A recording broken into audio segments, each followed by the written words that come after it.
Los Pescadores Loco. That's right, the crazy fishermen. On a journey deep into Baja waters, hoping to find a few good days of fishing. Here's our pal Fred Williamson, owner of the 5-A-Day, a 50-foot state-of-the-art fishing yacht waiting for us just down the coast of Baja. As we hop aboard a private plane with Stevie Salas and Frank Chapman, the anticipation builds. Thoughts of hot days, warm water, bent rods, and screaming reels. Leaving San Diego behind, we sailed down the Sea of Cortez, passing over beautiful islands and countless bays. Baja's coarse terrain and jagged points with sandy shores are named after angels and saints like Bahia de Los Angeles and Isla Maria. They're all loaded with big yellowtail, cabrilla, and tutuaba, an abundance of sea life. Most of these fishing spots are only accessible by aircraft or by boat. Our destination is Magdalena Bay. Located on the Pacific side, Mag Bay is a maze of shallow bays and inlets with extreme tidal changes and currents that leaves many boats in sandbar graves. Our mission is a touchdown on a small airstrip just outside of San Carlos. From there, it's just a short 30-minute taxi ride straight to Mag Bay. Flying over the 5-A-Day and its crew that fished on the boat coming down from San Diego, you have Fred Sr., C.R. Riley, Bud Negritz, and Mike Gascon. They're going to be boarding the plane as we board the boat for our trip. Touching down in San Carlos, we're immediately greeted by some of Baja's finest. These guys were serious. And Fred, surrounded by these young soldiers, keeps things cool and negotiates our passage further down the Baja coast. And then we jump into the taxi with El Viejo, the taxi driver. This guy must top his tank off in the local cantina. Yo, yo, yo, yo! Hola, paisa! Hola, paisa, porque andamos a un tope.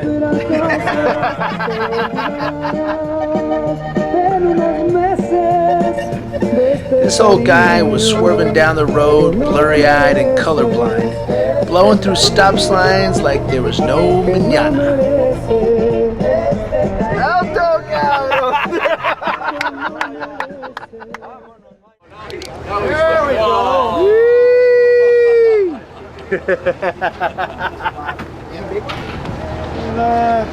15-pounders. Miguel probably lost one about 50 or 60, a gray-haired guy. I like to see it big. Silas 5, and we just dropped it down to the bottom, gave a couple of yanks, wham! Like that. Dang, that's awesome. Fish then, what'd you get, yellowtail, yellowfin? We got yellowfin, yellowtail, striper marlin, and groupers, and pinto bass. Wow. You know, and whatever pretty class good. Oh, when I took a 35-pound yellowtail that Bud just caught, and I took it off the hook and dropped it over the side. That's no kidding. And his jaw dropped as far as the yellowtail. These sons of guns, and we catch 20, 25, 30-pound yellowtail, and they release them. They say, oh, they're not big enough. I'm having a heart attack pulling them up, and they throw them back. Brent gave us the word, no more yellowtail. He didn't hear it. I want to get some big When yellow. I dropped it over, he had a heart attack. Well, it's great to see the old salty men of the sea had a fun trip.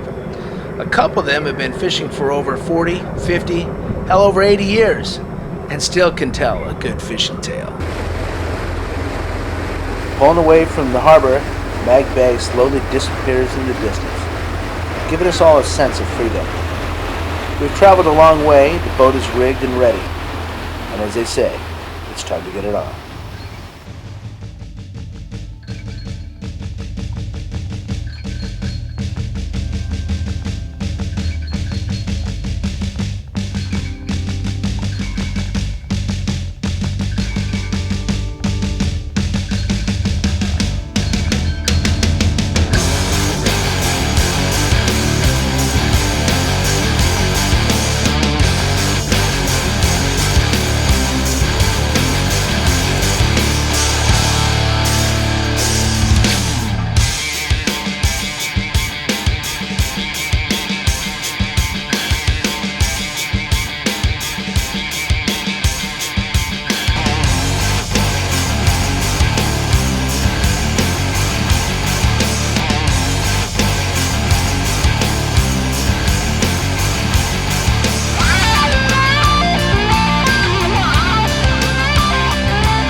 that's just a quick glance at what we got coming up for you next, along with a piece of music that was played and produced by renowned guitarist Stevie Salas.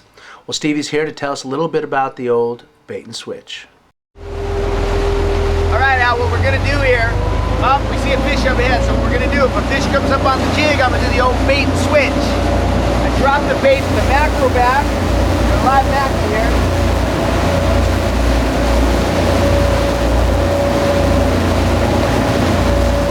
Come on, son, don't play with the fish.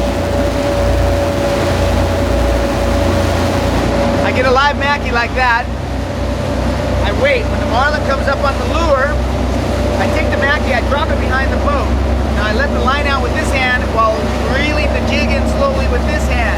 The marlin follows the jig up, and I reel the jig out of his way and drop the mackie right in front of him. That's the old bait and switch.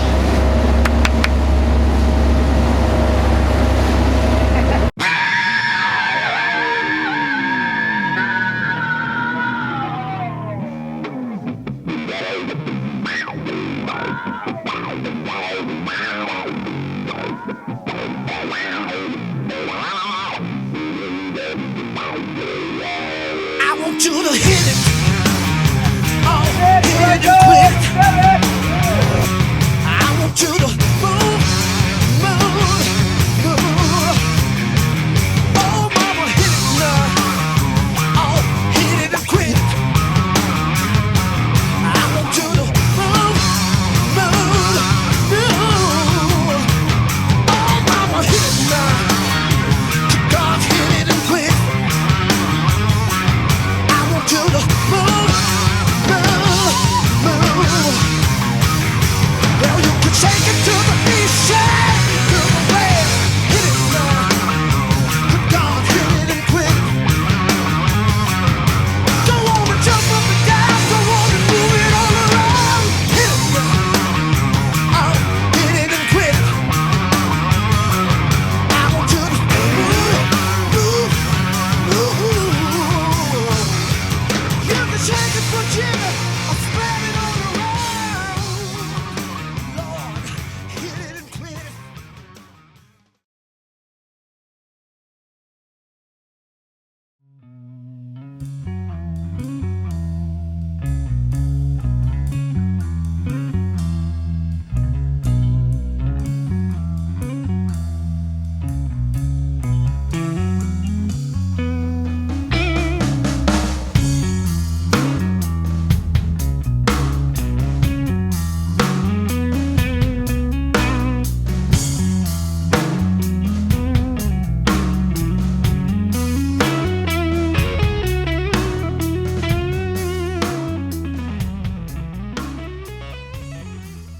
From top of the food chain, you can test your skills and stamina with a striper marlin. Feel the speed and unbelievable power of a big blue marlin, and just as impressive and powerful as a rarely caught black marlin. In the midday heat and calm waters, a man's spirit is tested, sucking up every ounce of strength and consciousness to prove to himself and this powerful dynamic fish that his time has come. Fortunately for the fish, we share a common respect with many sports fishing boats. We tag and release our marlin in hopes that the species will be preserved for generations to come.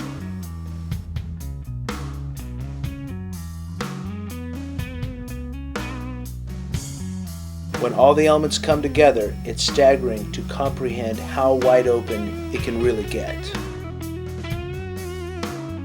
On a trip down to Cabo in the fall of 2000, the 5-a-day tagged and released 68 marlin in one day with 5 fishermen aboard. In a 3-day period, the caught and tagged released a total of 115 fish. Then, on the trip back up the coast, with 4 fishermen aboard, they pulled in over 70 marlin in one day.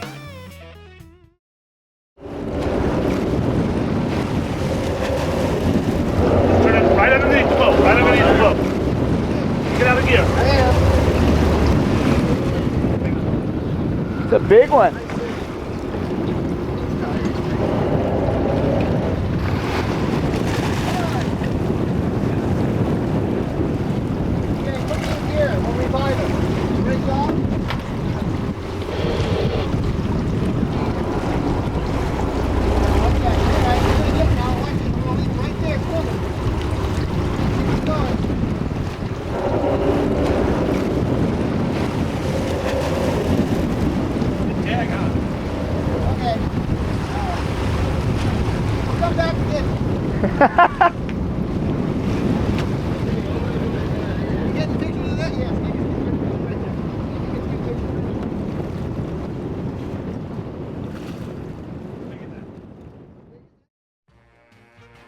Ah, there's nothing like pulling out of Cabo in the morning when the fish are biting and the sun is shining.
Spot. We're searching for bluegill and some tom cod. Nothing over 3 inches, but we won't keep anything under 1 inch. 3 inches, that's what we're looking for. Those are the ones, boy. You got to put some muscle in. Last night we all saw the chiropractor. We got this all worked out. We're looking forward to some big tom cod action.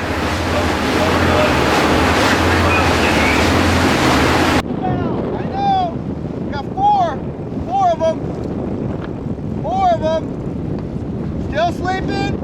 You're set. You're on. You're on. Cast the bait. Straight up. Let's cast. You sold it up.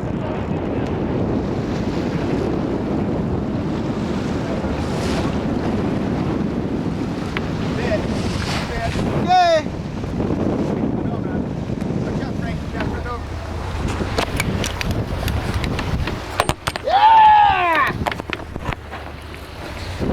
Get the jigs in! Get the jigs in! That's your rod!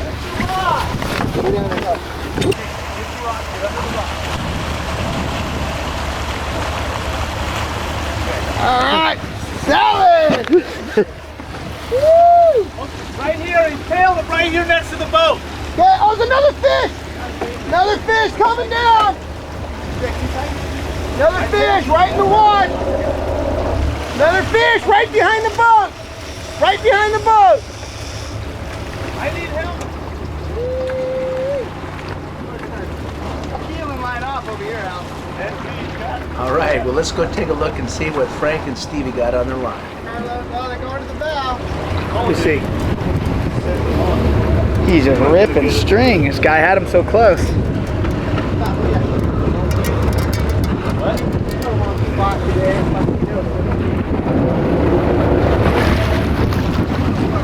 Oh, there he is jumping way outside, Al. My fish is way out there. So you can just jump. You watching?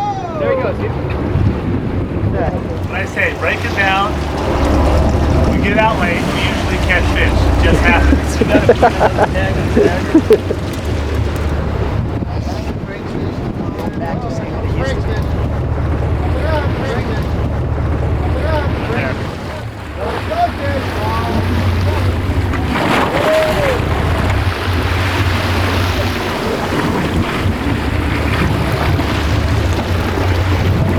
Take it in.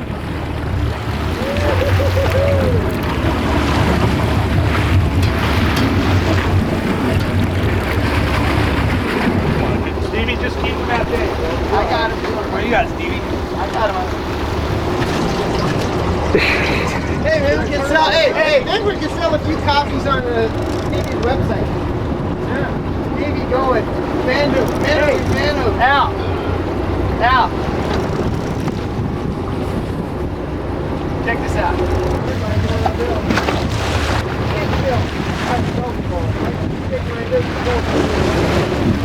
See that sucker fish on it?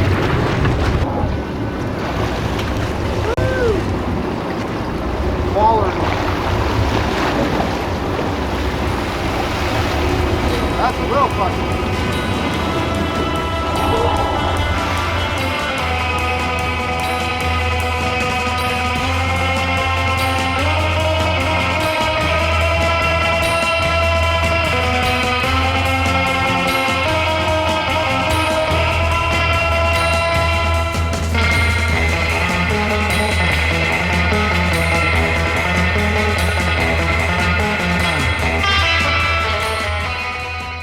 couple days of this brings pain to muscles you thought you never had. Meanwhile, the fish keeps fighting. As the fight goes on, so many things go through your mind. Is the fish turning or is it going deep? As you gain line on the fish, you feel a sense of power and control, always having to fear that the fish could turn and run again. As a cameraman, I too had to face my fears. I was out in the deep ocean swimming with a hooked marlin for the first time with no game plan other than not to get shish kebabbed.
At 6 a.m., as the sun stretches itself into a brand new day, Billy Miyagawa, skipper of the Gambler, sets out with us for the Gordo Bank in search of big tuna.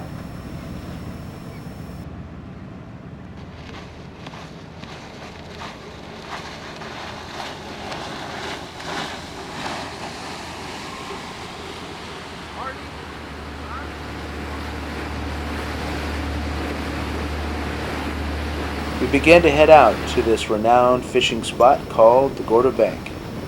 Chunkin' tuna is new to me, but there's one thing that you'll never forget, and that's hooking a big one.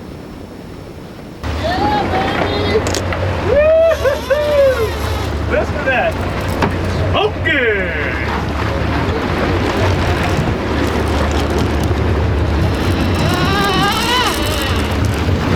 Hey, you want to get over here, friend? Okay. Let me go over you, brother.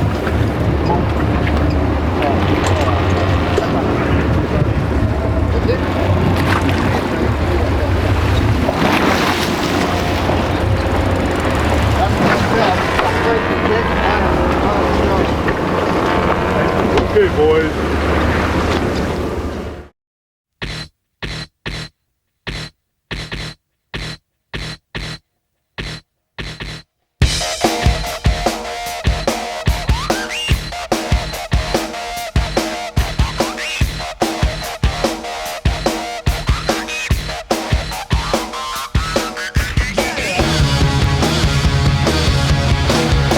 Come on, get while the getting's good.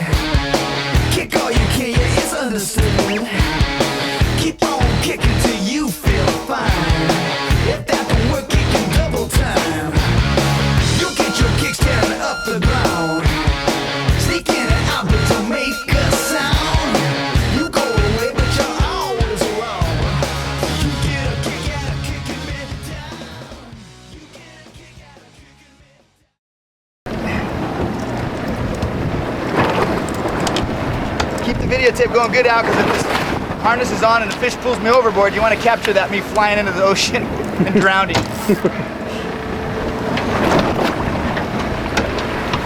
Well, it's all about keeping the fish around the boat. And here's our resident expert, Chris, to tell us just a little bit about that. Chunking, you seem to do better early morning, late evening. A lot of times when you start chunking early in the morning, you start chunking and chumming in dark. What will happen a lot of times is when you're chunking, and just as the sun comes up, you look down current or down swell, a lot of times you'll see the birds out there, and they're picking off a lot of the chunks that you're throwing over. Sometimes you watch the birds just start working right to you, and usually that's an indication that the tuna are just working right up that chum line. That's a great light. And you can get them going all day. Flush while you're going. Flush while you're going.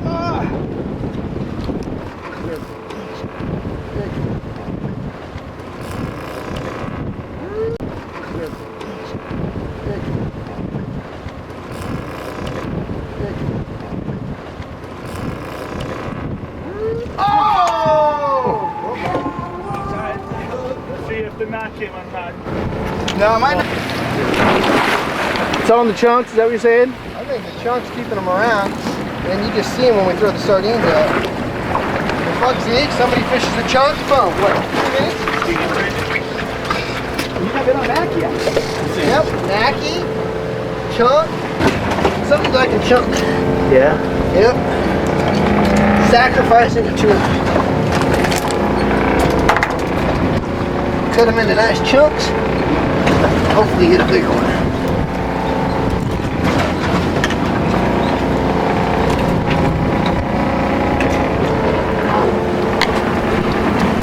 Right there, easily.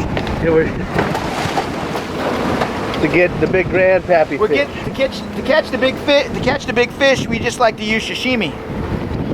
It's pretty expensive bait, but What I'll do is I'm going to put a new bait on right there. We're going to use that for a chum. Let me slide over here and grab it. Yeah, that chunk right there. What you do is you take the circle hook, bury it into the meat, so it's kind of hidden. Okay. And what we do is throw it right out there. And what I'm going to do is I'm feeding it line. And let it just drift out there, just like the chum that he's drifting. no middleman. No, fish a chunk. Just like that. Heavy shit. You gonna fish a chunk? And Go grab hopefully a trolling rod. Or you the can tuna fish will that just rod. grab it. You can fish any rod you want. What they do is they like to pick that stuff on the way. Come up.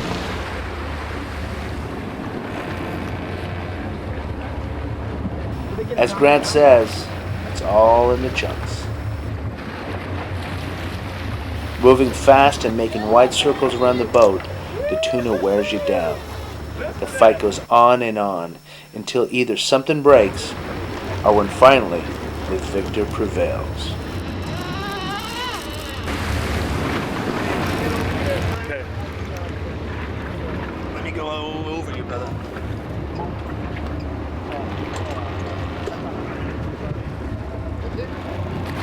Then over the back of the boat and into the box.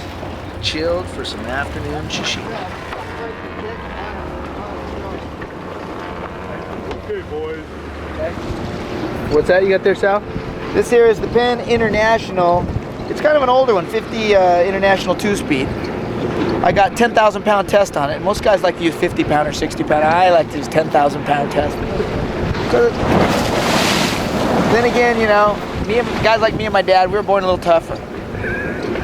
We were hanging out with Hemingway and all those Zane Grey, whatever those guys, Hemingway Zane, all the dudes.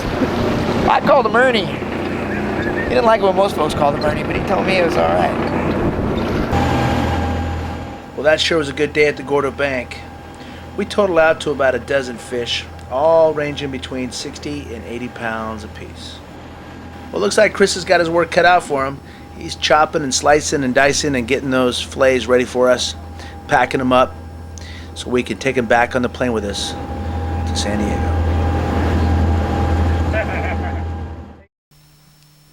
Meanwhile, down at Meg Bay, on Tom Hoffman's boat, the Catch One, Captain Peabody and his friends, Rodney Villalba, Greg Brigance, and John Cunningham are having a memorable trip.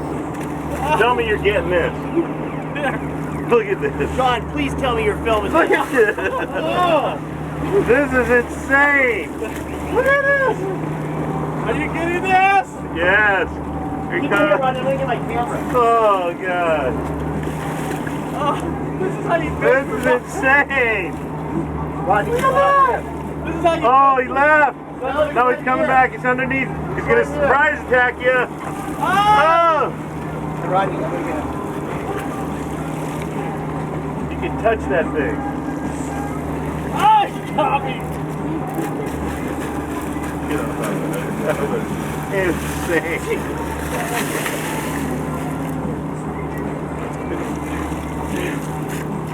Oh, shit burn you. Oh, God. Look at, they eat the red crabs and the other one's you. Hey, Levi. Yeah, I'm here. I think I got him here. Window and the big dog on the fly. Rodney's waiting for a gaff. We got Steve busy hitting a nice bull that Tom just caught. Tom retying for more for the cannery. Here goes Steve, he's gonna get another one.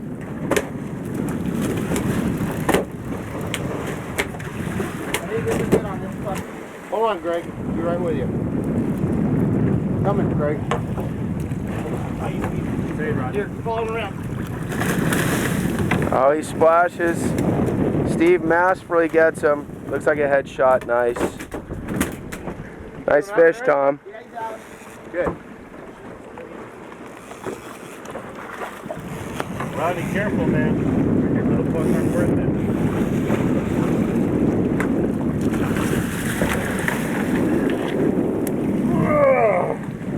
Oh, nice fish. Good. Good.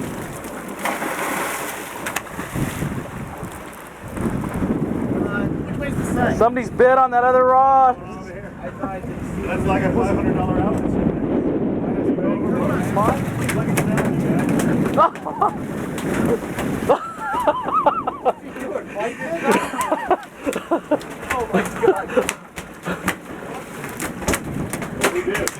Nice bull. What do we do, John? What do we need to do? Yeah, for that close to you. Grab the spear. Grab the spear.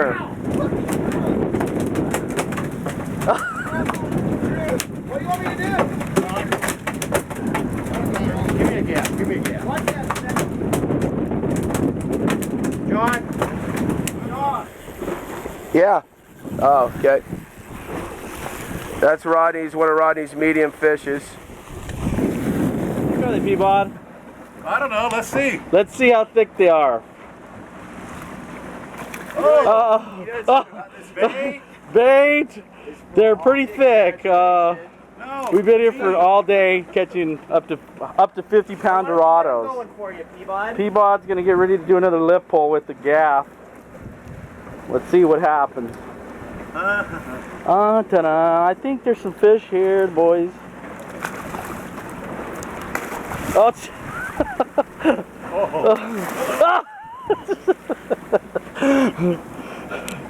oh gosh. Another bait.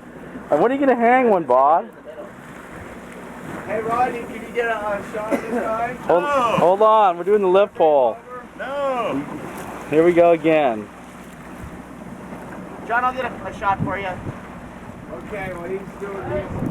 Yes.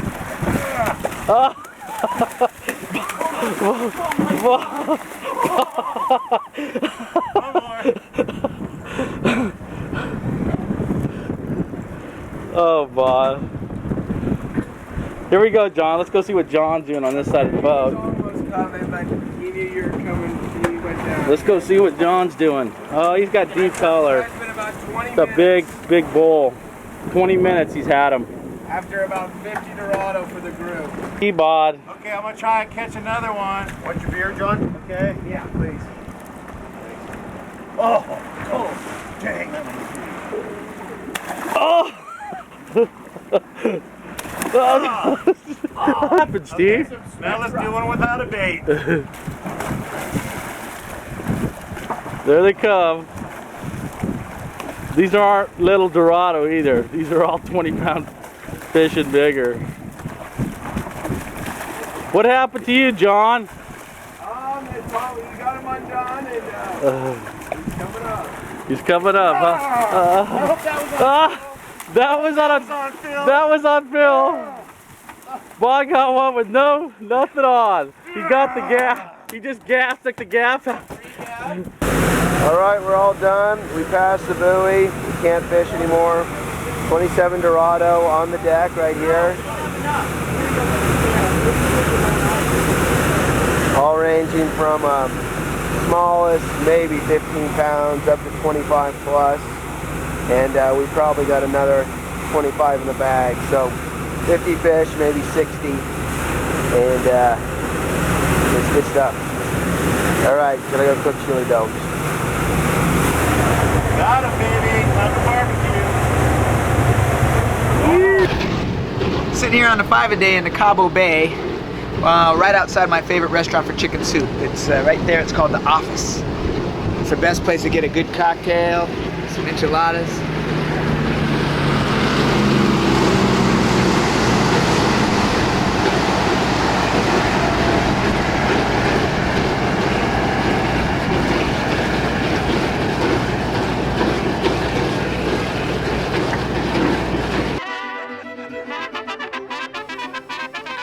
Well, it's been a great fishing trip, and as the sun burns itself out in the Pacific and we sink into the sand sucking down some margaritas, it's time for Los Pescadores Locos to say hasta la vista.